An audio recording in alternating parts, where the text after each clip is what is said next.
अस्सलामु अलैकुम वरहमतुल्लाहि ताला वबरकातुहू।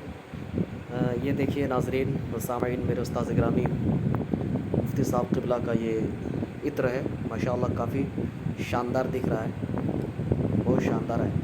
आपको दिखाता हूँ इसमें ये ये देखिए किस तरीके से माशाअल्लाह इसको बनाया गया है। काफ़ी शानदार इसका जो है डब्बा है, सॉफ्ट है।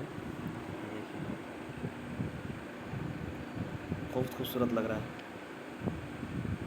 माशाअल्लाह, माशाअल्लाह, माशाअल्लाह। देख रहे हैं माशाअल्लाह काफ़ी शानदार लग रहा है, बहुत खूबसूरत है, देख सकते हैं आप।